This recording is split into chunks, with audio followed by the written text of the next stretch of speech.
Imagine o som por um instante. Um estalo profundo e visceral, emergindo do núcleo da Terra e sacudindo o ar como um trovão metálico. Não é o rugido de uma demolição controlada, nem o impacto de uma bola de demolição. É o som de uma mordida.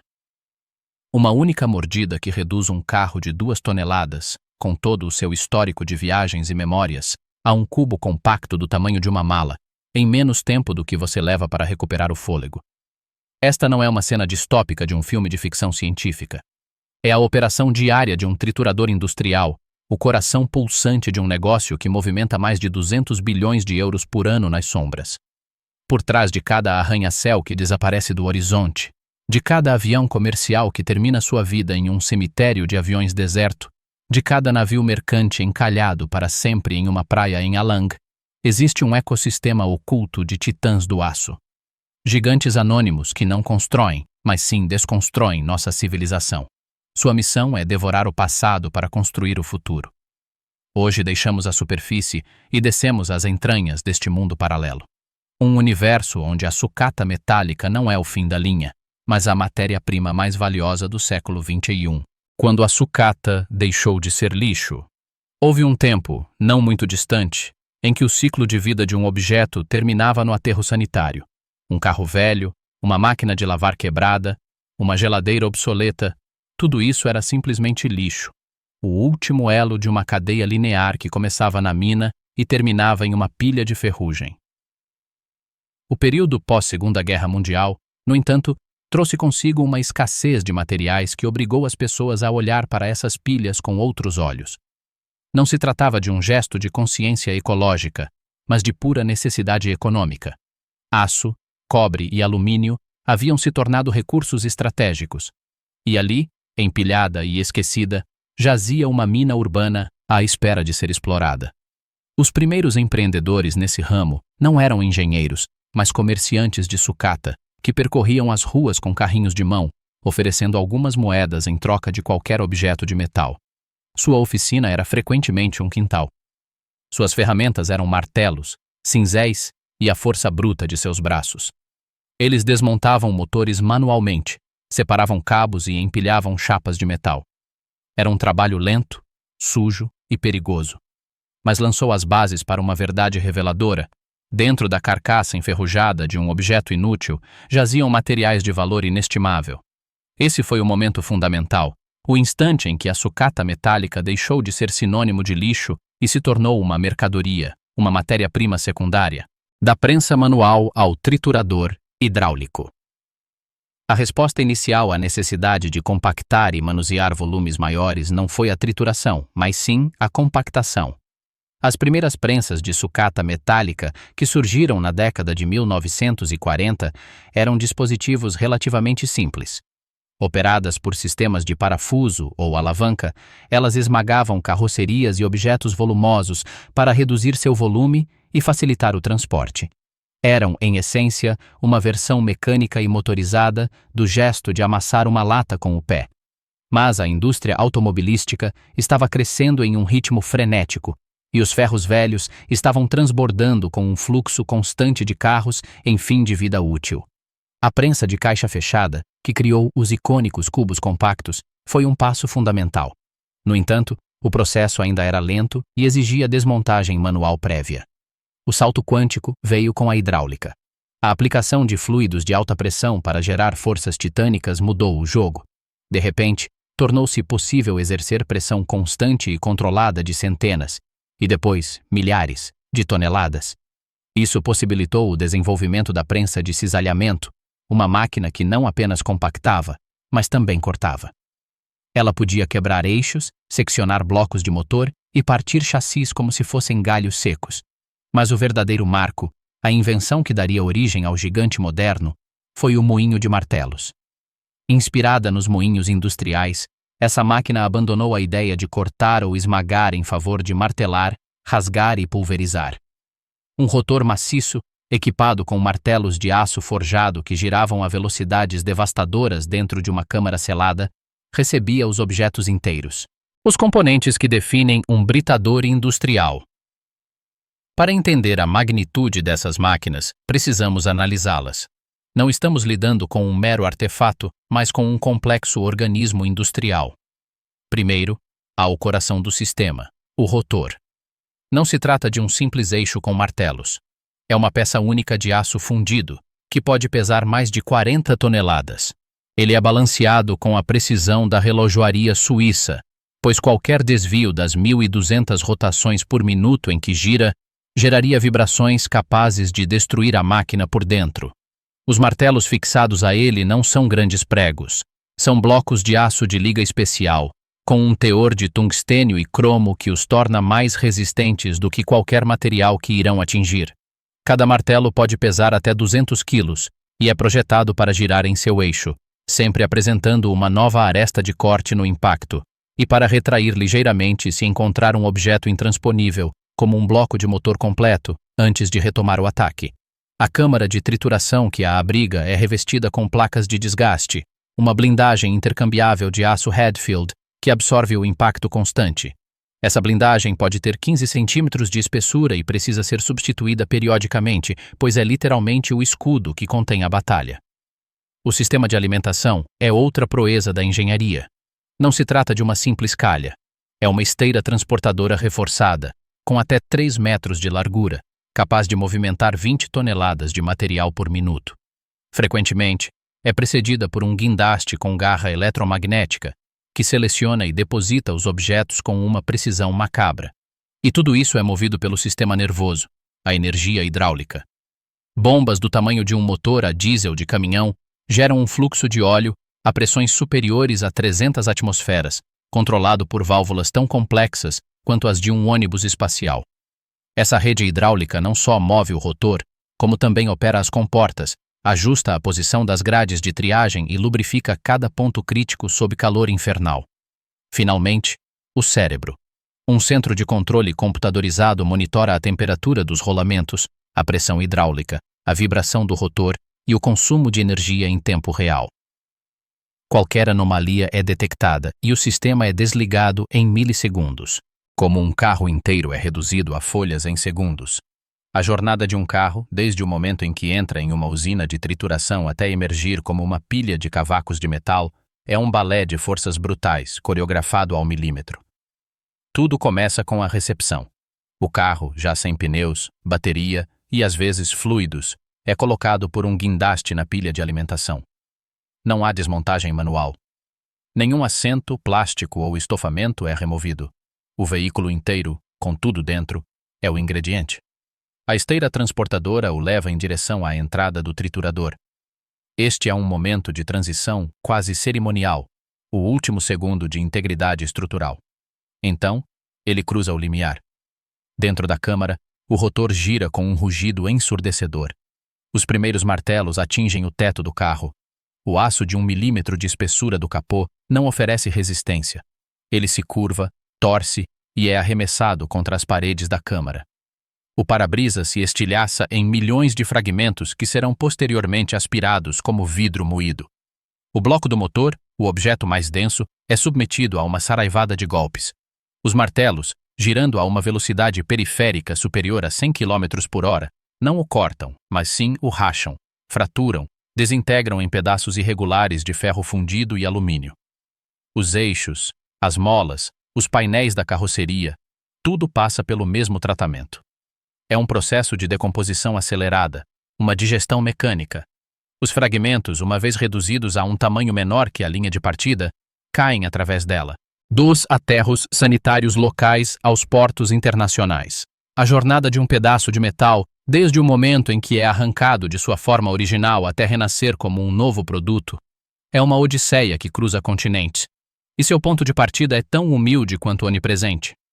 O aterro sanitário autorizado ou o pátio de um ferro-velho local. Imagine um galpão industrial nos arredores de uma cidade europeia. Ali, em fluxo constante, chegam caminhões carregados com entulho de fábricas, restos de demolições e contêineres compactados de carros provenientes de centros de reciclagem. Este é o primeiro nó de uma rede nervosa global. O material não permanece ali. Ele passa por uma triagem inicial. Aço limpo é empilhado em um canto, alumínio misturado em outro, cabos de cobre são empilhados como espaguete metálico. Mas este pátio não é um destino final. É um centro de consolidação. Cada pilha representa um cartão de visitas para o mercado.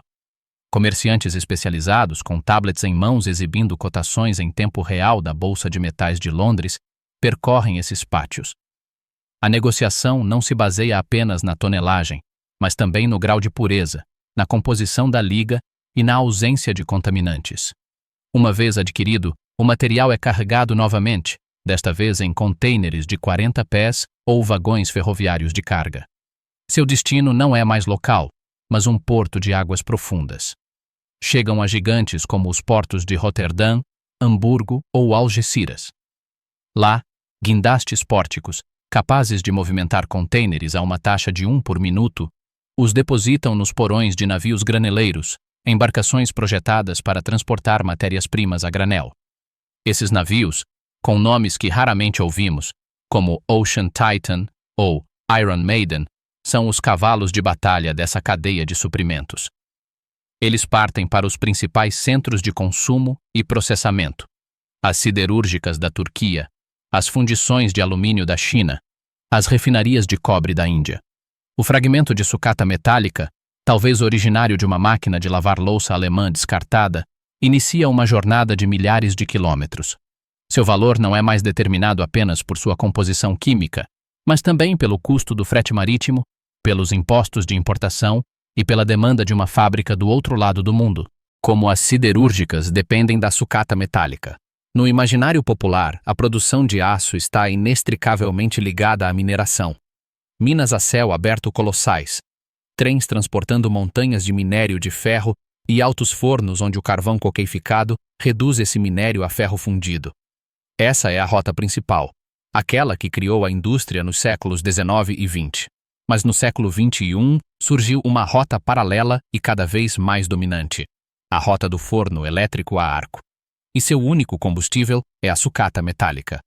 Empresas como a Nucor, nos Estados Unidos, ou a Celsa, na Europa, construíram impérios não em minas, mas em fluxos garantidos de sucata de alta qualidade. O processo é mais limpo e mais rápido. Um forno elétrico a arco é basicamente um tanque gigante, revestido com material refratário, no qual são introduzidas toneladas de sucata metálica selecionada e compactada. Em seguida, eletrodos de grafite são abaixados, gerando um arco elétrico monstruosamente intenso com temperaturas superiores a 3.000 graus Celsius. A sucata metálica não derrete lentamente. O metal derrete quase explosivamente, transformando-se em um banho de aço líquido em questão de minutos. A chave aqui é a qualidade da matéria-prima. A sucata deve ser limpa, ou seja, deve ter um baixo teor de elementos residuais indesejáveis, como cobre ou estanho, que enfraquecem o aço final. Portanto, fragmentos triturados e separados magneticamente são a matéria-prima ideal. Sua homogeneidade e pureza relativa permitem que os metalurgistas ajustem a composição da liga com extrema precisão, adicionando os elementos necessários, cromo, níquel, molibdênio, para criar aços especiais. A dependência é tamanha que a saúde financeira dessas mega-siderúrgicas é medida por sua capacidade de garantir contratos de fornecimento de longo prazo com as grandes empresas de trituração. Uma interrupção no fluxo de sucata não significa uma redução na produção. Significa a paralisação completa do forno, com perdas de milhões de euros por dia. Essa simbiose remodelou o cenário industrial. As siderúrgicas não precisam mais estar localizadas próximas a minas de carvão e ferro. Elas são construídas perto de grandes centros de geração de sucata metálica, áreas metropolitanas densamente povoadas e importantes rotas de transporte. Bolsas de metais e o preço da destruição. Enquanto britadores rugem e fornos elétricos brilham intensamente, existe um universo paralelo, silencioso e digital, onde o valor de todo esse esforço físico é decidido. Este é o mercado de metais, um mundo de telas, algoritmos e contratos futuros que poucos veem, mas que influencia o preço do seu carro, da sua geladeira e da estrutura da sua casa. A Bolsa de Metais de Londres, a Bolsa de Metais de Nova York, COMEX, e a Bolsa de Metais de Xangai são as catedrais desse sistema. Aqui, na maioria dos casos, não são negociados lingotes físicos, mas sim promessas, contratos padronizados para uma qualidade e quantidade específicas de metal. O preço do cobre de grau A, do alumínio de pureza específica e do aço agrupado é definido aqui em uma dança constante de oferta e demanda que reflete o pulso da economia global. O que isso tem a ver com sucata metálica? Tudo. O preço da sucata metálica em qualquer depósito do mundo é um derivado direto desses preços do mercado de ações, com um desconto. Esse desconto, que os profissionais chamam de spread, cobre os custos de coleta, processamento, transporte e a margem de lucro da empresa de trituração. Se o preço do alumínio primário subir em Londres devido a uma interrupção em uma mina australiana, horas depois, o preço que um ferro velho paga por uma janela de alumínio antiga em Sevilha também sobe. O mercado é incrivelmente sensível e especulativo. Fundos de investimento, bancos e negociadores compram e vendem contratos com base em previsões sobre a atividade industrial chinesa, tensões geopolíticas que podem interromper o fornecimento ou até mesmo políticas ambientais que incentivam a reciclagem. Essa financeirização do metal cria um fenômeno fascinante. A sucata metálica armazenada em um pátio não é apenas material de produção, é um ativo financeiro. Um proprietário pode decidir não vender sua pilha de sucata de cobre se acreditar que o preço subirá na próxima semana, operando no mercado como se estivesse investindo em ações. Como milhões de toneladas de sucata metálica são transportadas. Mover montanhas é uma metáfora. Mover montanhas de metal fragmentado, disperso, denso e, muitas vezes, de formato irregular, é uma realidade logística diária que desafia a engenharia de transportes. O primeiro desafio é a densidade. A sucata metálica triturada é pesada.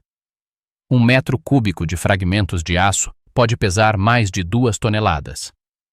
Um caminhão de 40 toneladas fica fisicamente cheio muito antes de atingir seu limite de peso. É por isso que o transporte rodoviário é usado apenas para curtas distâncias, do ferro velho ao triturador, ou do triturador ao porto. Para distâncias maiores, o transporte ferroviário é o mais utilizado. Vagões especiais com laterais abertas e reforçadas, chamados gôndolas, são projetados e carregados por enormes garras magnéticas em questão de minutos. Um trem de carga dedicado pode transportar vários milhares de toneladas de sucata metálica de uma usina em uma única viagem. Mas a verdadeira façanha em escala acontece no mar. Os navios graneleiros, os maiores navios do mundo depois dos superpetroleiros, são responsáveis por esse comércio global. Navios como os da classe Capesize, grandes demais para o Canal do Panamá, com capacidade superior a 180 mil toneladas de porte bruto, são os que cruzam os oceanos carregados de sucata metálica. Carregá-los é uma ciência. A sucata não é simplesmente despejada. Ela é cuidadosamente acondicionada para distribuir o peso e garantir a estabilidade do navio. Contêineres abertos especiais são utilizados, ou a sucata é carregada diretamente a granel nos porões. Durante a viagem, o material pode se acomodar e compactar ainda mais. O descarregamento no porto de destino é um espetáculo de força coordenada. Em portos como Izmir, na Turquia, guindastes gigantescos, cada um capaz de levantar 20 toneladas com uma única garra, começam a esvaziar o navio ininterruptamente. A sucata se acumula em pilhas colossais que são então carregadas em caminhões ou trens com destino às siderúrgicas. A cadeia não termina aí.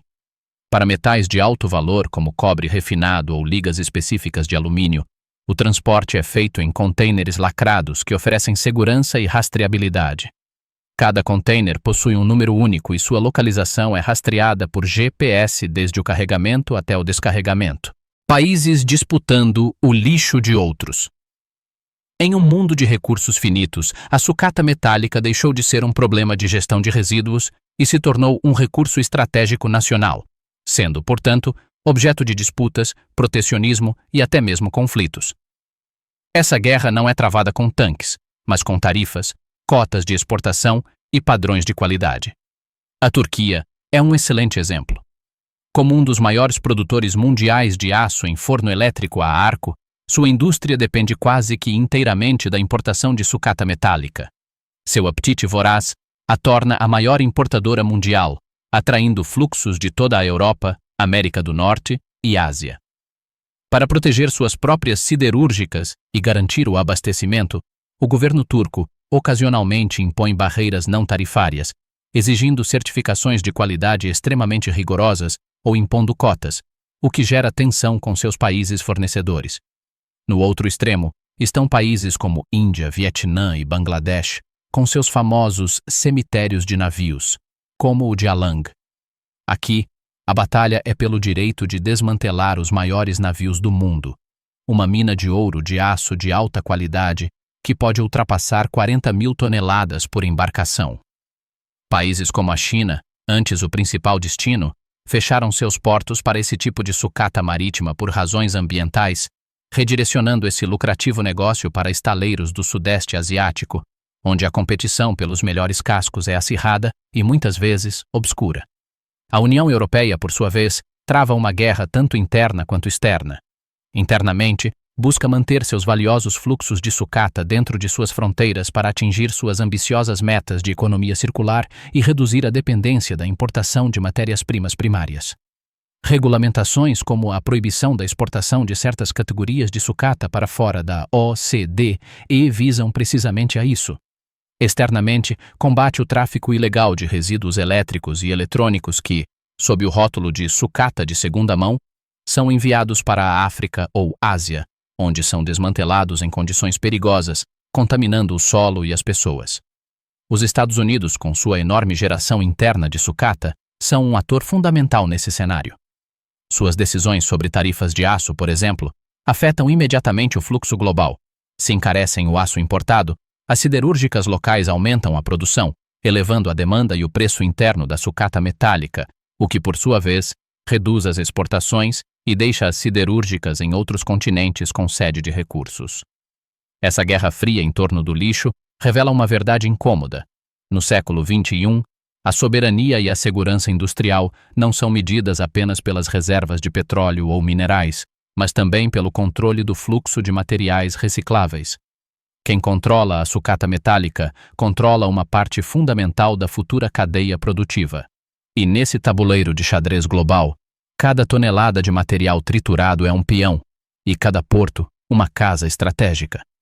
E, no entanto, mesmo esse império global, com suas rotas transoceânicas, mercados financeiros e guerras comerciais, tinha um calcanhar de Aquiles. Porque quanto mais crescia, mais evidente se tornava que devorar o mundo não era suficiente. A eficiência da trituração e da separação tinha um limite físico. Metais cada vez mais complexos, ligas microscopicamente precisas em produtos eletrônicos e a necessidade de recuperar não apenas metais, mas também polímeros e terras raras, exigiram um salto evolutivo. Sistemas de IA e robótica na seleção de materiais. O rugido dos martelos não cessou, mas agora é acompanhado por um novo som, o zumbido quase inaudível de servomotores de alta precisão e o clique suave de válvulas pneumáticas disparando em ritmo metronômico. Chegamos à fronteira onde a força bruta dá lugar à inteligência contextual.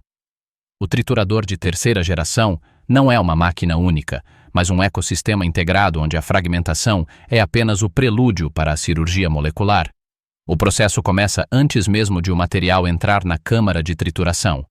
Sistemas de visão hiperespectral escaneiam os objetos na esteira de alimentação. Essas câmeras não enxergam cores, elas enxergam assinaturas químicas. Elas iluminam os resíduos com centenas de comprimentos de onda de luz, do infravermelho ao ultravioleta, e analisam como cada material absorve ou reflete essa luz. Um sensor conectado a uma inteligência artificial treinada com milhões de imagens consegue distinguir, em milissegundos, um pedaço de PVC de um de policarbonato, ou uma liga de alumínio 6060 e um de uma 7075, diferenças cruciais que valem centenas de euros por tonelada. Essa informação se traduz em ação instantânea. Quando o material, já triturado em fragmentos do tamanho de um punho, emerge da peneira, ele é disperso em uma cortina sobre uma esteira transportadora de alta velocidade. É aqui que a mágica acontece. Fileiras de robôs Delta, braços articulados ultrafinos capazes de realizar até 200 movimentos por minuto com precisão de 0,5 milímetro, alinham-se na esteira. Guiados pela mesma rede de sensores, seus atuadores finais, garras pneumáticas, ventosas ou até mesmo jatos de ar direcionais de alta pressão, são ativados. Com um movimento que o olho humano mal registra como um relâmpago, eles separam um pedaço de cobre de um fragmento misto, desviam uma placa de circuito impresso para um canal específico ou separam uma tampa de plástico ABS de um emaranhado de fios. Este processo de triagem robótica não se baseia em propriedades físicas gerais como densidade ou magnetismo, mas sim na identidade química específica de cada fragmento. O resultado é um fluxo de material com pureza superior a 98%, um nível impensável com tecnologias de separação por correntes parasitas ou por densidade. O triturador não produz mais uma mistura a ser triada. Ele produz um fluxo de dados que se materializa em pilhas perfeitamente segregadas, quando cada molécula de metal vale dinheiro. Além da separação mecânica e até mesmo da triagem robótica, um horizonte está surgindo onde o conceito de trituração se torna obsoleto. Estamos entrando no reino da reciclagem atômica e molecular. O desafio mais formidável não são os eletrodomésticos ou automóveis, mas a montanha de lixo eletrônico, celulares, laptops e placas-mãe, contendo uma tabela periódica em miniatura: ouro, prata, paládio, cobre, estanho e traços de elementos de terras raras, como neodímio e disprósio. Aqui, a trituração convencional é contraproducente, pois mistura esses elementos inestimáveis em um pó irremediavelmente contaminado. A resposta está em processos hidrometalúrgicos e biohidrometalúrgicos de precisão surpreendente. Imagine uma planta onde placas de circuito finamente trituradas são imersas em banhos químicos projetados sob medida. Não se trata de um agente corrosivo genérico.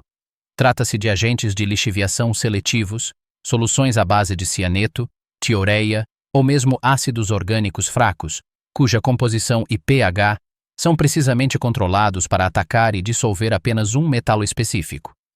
Um primeiro banho, suave e à temperatura ambiente, pode ser projetado para lixiviar apenas o estanho da solda. A solução rica em estanho é filtrada, e o metal puro é recuperado por eletrólise. O resíduo sólido restante segue para um segundo banho, mais agressivo e a uma temperatura mais elevada que ataca seletivamente o cobre. Em seguida, há outro banho para o ouro e outro para o paládio. É um processo de destilação química no qual cada elemento é metaforicamente evaporado da mistura e condensado em sua forma mais pura. Mas a inovação de ponta é ainda mais surpreendente: a biolixiviação. Os cientistas estão utilizando cepas específicas de bactérias, como a Aciditiobacillus ferrooxidans, modificadas em laboratório. Essas bactérias, inoculadas em tanques com poeira eletrônica, não comem o material. Elas secretam enzimas e metabólitos que atuam como chaves químicas, desbloqueando e solubilizando seletivamente metais preciosos à temperatura ambiente, com consumo mínimo de energia e sem gerar os gases tóxicos dos processos pirometalúrgicos tradicionais. Como os satélites e foguetes de amanhã serão reciclados? Enquanto resolvemos o enigma do lixo espacial na Terra, uma nova fronteira de detritos está se acumulando acima de nossas cabeças: a órbita terrestre baixa. Estima-se que 9.000 toneladas de material inativo orbitam o planeta. Satélites desativados, estágios superiores de foguetes abandonados, ferramentas perdidas por astronautas e milhões de pequenos fragmentos de colisões. Isso não é apenas lixo, é um perigo iminente para constelações de satélites ativos e futuras missões espaciais. Mas também é uma oportunidade de negócios e sustentabilidade sem precedentes. A reciclagem espacial não envolverá trazer satélites antigos de volta à Terra para serem destruídos. O custo energético seria proibitivo, mas sim reprocessá-los in situ. Os primeiros protótipos de missão, desenvolvidos por agências como a ESA e empresas como a Astroscale e a ClearSpace, concentram-se na captura e desorbitação controlada. Mas o próximo passo é o escritório de salvamento orbital. Imagine uma nave-mãe autônoma, equipada com braços robóticos e uma plataforma de processamento compacta. A nave se aproxima de um satélite geoestacionário desativado. Seus braços, guiados por visão computacional, acoplam-se a pontos estruturais específicos e iniciam um desmantelamento sistemático. Primeiro, desdobram gigantescos painéis solares e os cortam em seções gerenciáveis. Esses painéis, compostos de arseneto de galho e silício de extrema pureza sobre um substrato ultrafino, são um material de grande valor. A nave-mãe os compacta e armazena. Em seguida, acessa o corpo principal, extrai os tanques de hidrazina, um combustível altamente tóxico, porém reprocessável, e os sistemas de propulsão. Finalmente, desmonta a estrutura de alumínio e titânio da plataforma. Nenhum desses materiais é trazido de volta à Terra. Eles são transportados para um ponto de Lagrange, uma zona gravitacionalmente estável, onde uma futura estação circular seria equipada com fornos solares. Utilizando espelhos para concentrar a luz solar sem atenuação atmosférica, é possível atingir temperaturas suficientes para fundir alumínio e titânio. Essa matéria-prima reciclada de grau espacial seria então usada para fabricar, por meio de impressão 3D aditiva em gravidade zero, novas estruturas, peças de reposição ou até mesmo novos satélites lançados da mesma estação orbital. Como esta indústria está salvando o planeta? Por décadas, a indústria pesada e a mineração têm sido sinônimos de devastação ambiental. Crateras enormes, rios contaminados com cianeto, emissões massivas de CO2. A indústria de trituração e reciclagem de metais está gerando o fenômeno oposto, um impacto ambiental líquido positivo, uma reversão mensurável dos danos. A métrica mais poderosa é a pegada de carbono.